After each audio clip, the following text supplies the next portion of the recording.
hemos invitado a Francisco Belaunde, que es internacionalista, en principio por la masacre de cristianos en Siria, entre las víctimas. Hay muchos cristianos porque hay un problema político por resolver en ese país. Después de la caída de Bashar al-Assad, todo ha quedado patas arriba en Siria. Pero antes quiero saludarlo y preguntarle su opinión para cerrar el tema de los índices bursátiles en rojo en Estados Unidos, lo cual está causando mucha preocupación allá y también afuera. Hola, Francisco, ¿cómo estás? Gracias por la invitación. Bueno, mira, efectivamente lo que las políticas de Donald Trump están causando daño económico, porque evidentemente estos aranceles, porque no es solamente que Estados Unidos impone aranceles, sino que obviamente eso llama a reacciones de los países afectados por los aranceles. Entonces ya la Unión Europea, ¿no? La Unión Europea ha decretado a partir de hoy, porque hoy día entraban en vigencia los aranceles al aluminio y al acero, que por cierto nos pueden afectar también a nosotros, porque el Perú entiendo que exporta algo así como, bueno, no es mucho, ¿no? Pero en fin, las empresas van a verse afectadas, las que están en ese rubro, algo así como 30 millones de dólares en productos que tienen que ver con el acero, y se van a ver afectadas, evidentemente, ¿no? Ya se están viendo afectadas, por cierto, por las importaciones chinas muy baratas. Entonces, sí, a nivel mundial, el tema es que esta guerra de aranceles puede generar una recesión, ¿no?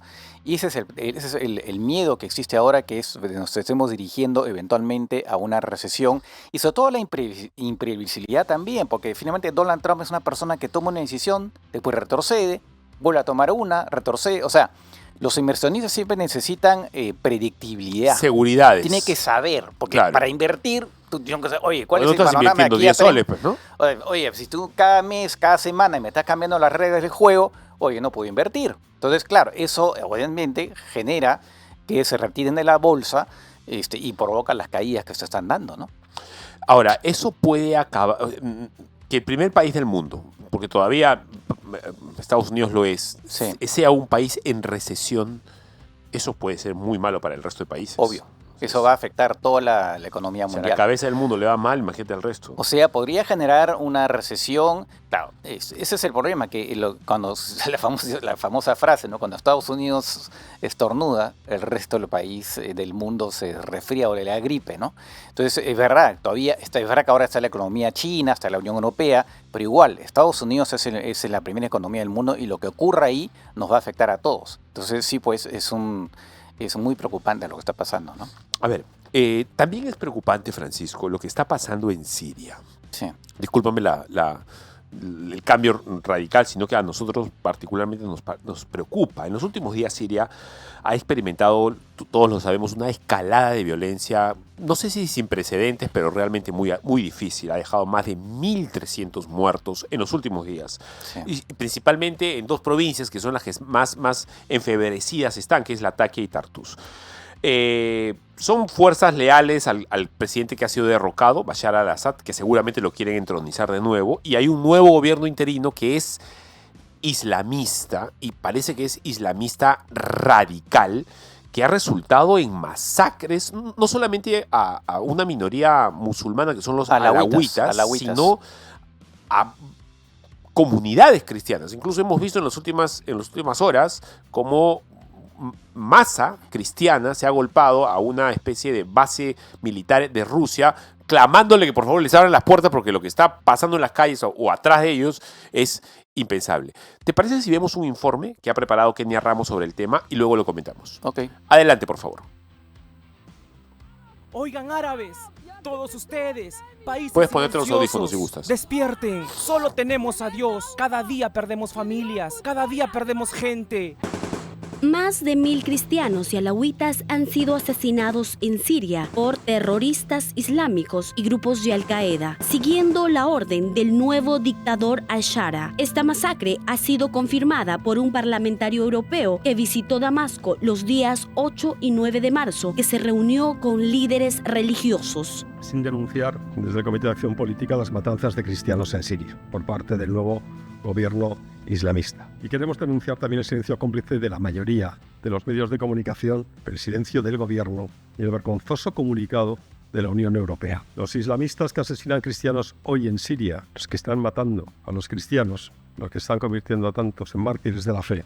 Esta violencia terrorista es la peor desde la caída de Assad en diciembre de 2024. Están crucificando y masacrando a los cristianos en Siria. Un joven cristiano cuenta entre lágrimas el asesinato de sus padres a manos del ejército.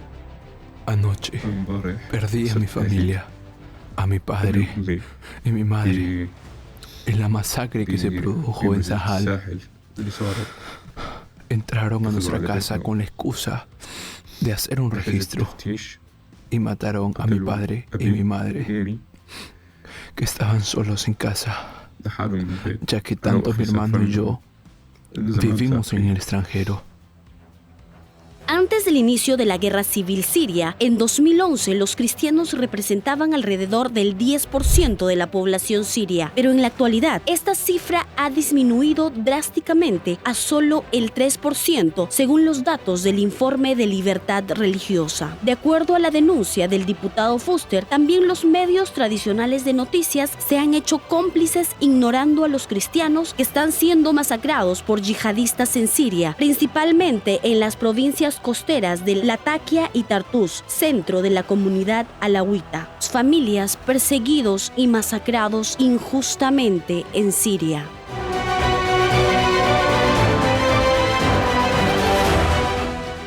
A ver, las denominaciones cristianas, Francisco, que están presentes en Siria incluyen a la Iglesia Ortodoxa griega de Antioquía, la Iglesia Católica Melquita, la Iglesia Siríaca Ortodoxa, la Iglesia Maronita, la Iglesia Asiria de Oriente, entre otras históricas denominaciones, comunidades que han sufrido esta persecución. ¿Cuál es tu primera impresión sobre el tema?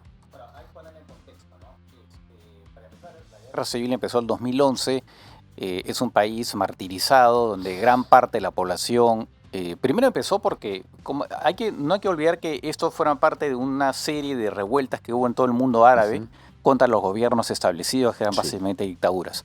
Entre ellos estaba Bashar el-Assad. Bashar el-Assad, en vez de reprimió a los manifestantes pacíficos y generó esta guerra que finalmente ha destruido Siria. Lo que ha ocurrido últimamente es que pasa, efectivamente ha habido, digamos, como tú decías, miembros partidarios de Assad que han lanzado, digamos, un ataque, digamos, están por supuesto intentando reponer a Assad y se produce la respuesta del ejército. A lo que pasa, efectivamente, el señor al-Shara es un islamista radical, ¿no? Es más, en su momento él estuvo afiliado al Estado Islámico. Sí. Y después se separa y se afilia a Al-Qaeda. El 2016 él rompe con Al-Qaeda y su movimiento que se llama Al-Nusra se convierte en el nombre que tiene actual, ¿no?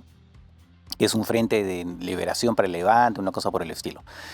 Entonces, ¿y él por qué hace eso? Porque lo que él quiere es, de alguna manera, apaciguar, porque veía que Al-Qaeda es un grupo terrorista y quería apaciguar a los occidentales de alguna manera, ¿no? Entonces, bueno, finalmente toma el poder en Damasco y él lo que quiere, dice él, por lo menos, es formar un gobierno que sea inclusivo, que respete las minorías.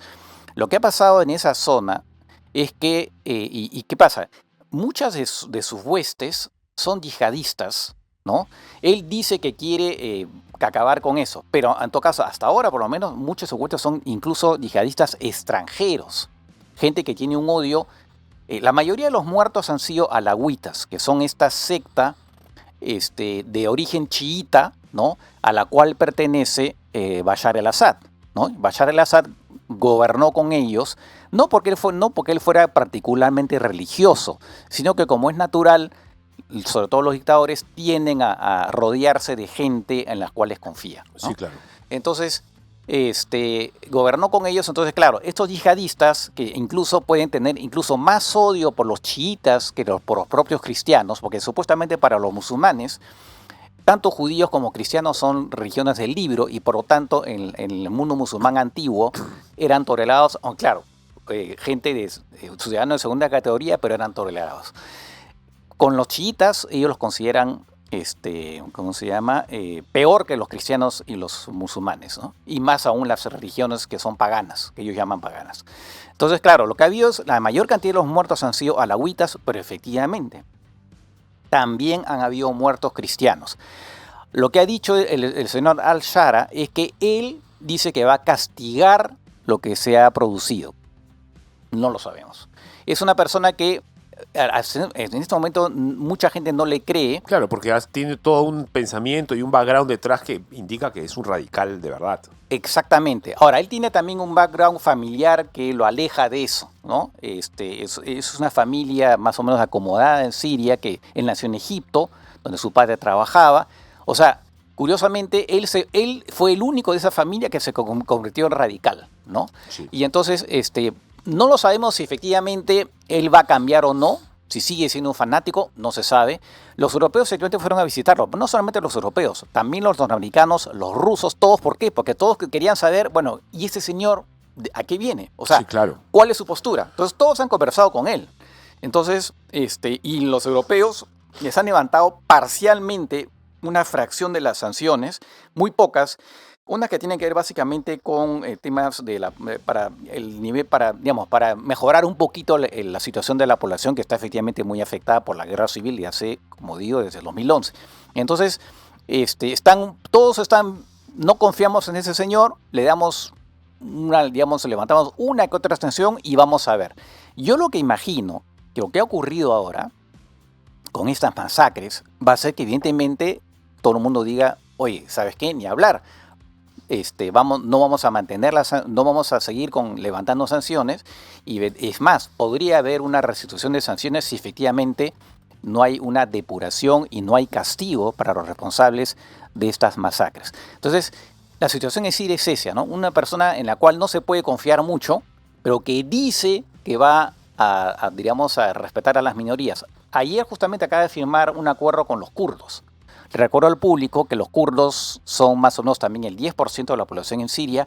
No son árabes, étnicamente no son árabes, son parecidos a los turcos, pero no son árabes. ¿Son arios? No, son como los turcos. Okay. Parecidos tampoco son igual a los turcos, pero se parecen medio un poco europeos, étnicamente, digamos, más o menos. Europeos orientales. Pero son musulmanes sunitas en su gran mayoría, ¿no? Entonces ellos dominan una gran parte, el tercio más o menos un tercio de Siria, que conquistaron junto con aliados árabes porque les quitaron ese territorio con ayuda occidental al Estado Islámico. O sea, ellos son los que prácticamente han derrotado al Estado Islámico con ayuda europea y en particular de Estados Unidos, ¿no? Entonces, que ellos decían, no queremos firmar nada con estos señores, no nos confiamos en ustedes. Sin embargo, han aceptado firmar un acuerdo por el cual se van a incorporar al nuevo Estado sirio y además a las Fuerzas Armadas. Yo calculo que lo han hecho porque tienen poco margen de negociación, porque los turcos, que apoyan hasta el actual régimen, los están atacando. Entonces, como una manera de frenar el ataque a los turcos, me imagino que dijeron ya mejor, y sobre todo viendo que de repente Donald Trump va a retirar a la fuerza que todavía mantiene ahí, que son más o menos 1.500, ¿no? Hablando de Donald Trump, estamos con Francisco de Belaúnde, internacionalista, se acaba el programa, tenemos 4 minutos y quiero hacerle la pregunta de rigor. Obviamente, no me puedo ir sin preguntárselo. Ayer Estados Unidos ha acordado con Ucrania un cese al fuego en la guerra de 30 días, a la espera de qué va a decir Putin. No sé si ya en estas 2 horas de programa no me he enterado, pero no sé si algo ya ha dicho, pero en todo caso ese es el contexto. ¿Cuál es la perspectiva que tuve para futuro con esto? Bueno, Rusia ha hecho unas declaraciones de principio diciendo que ellos siempre han pedido no un cese al fuego, sino una paz total para que reconozcan las conquistas que ellos han hecho.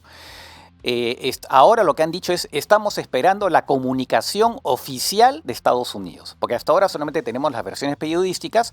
¿No? Había una conversación entre los jefes de servicios de inteligencia de ambos países, pero están esperando, y lo que se dice es que Donald Trump va a volver a llamar a Putin en los próximos días y le va a decir oficialmente cuál es lo que se ha acordado. Pero no hay una publicación, solamente es una llamada, ¿o qué?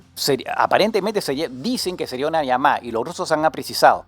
Estamos esperando eso, si es verdad que nos va a llamar al señor a Putin, pero eso sí, la llamada tiene que ser por pedido de Estados Unidos. O sea, han puesto toda una serie. Pero igual, Francisco, eso te indica que también ya Putin ya debe estar con el agua acá, ¿no? O sea, quiere la paz. Lo que pasa es que no les... A ver, no sé si quiere la paz, porque en el fondo, él ha escrito varias veces sobre Ucrania, y para él Ucrania no debería existir. O sea, es Rusia.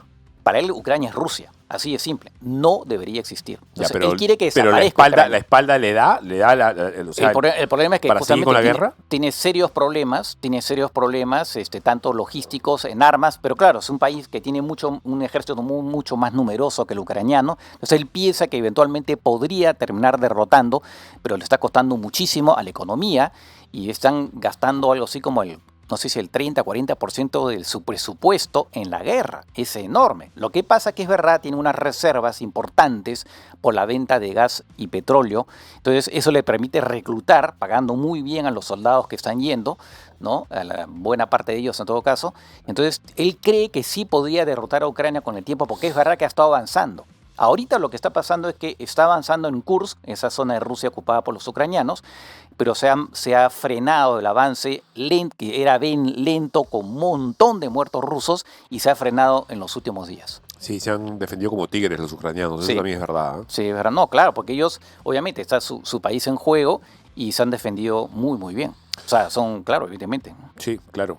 Francisco, muchas gracias. De nada. Siempre es muy Encantado. interesante, la tienes muy clara siempre. Muchas gracias. Gracias.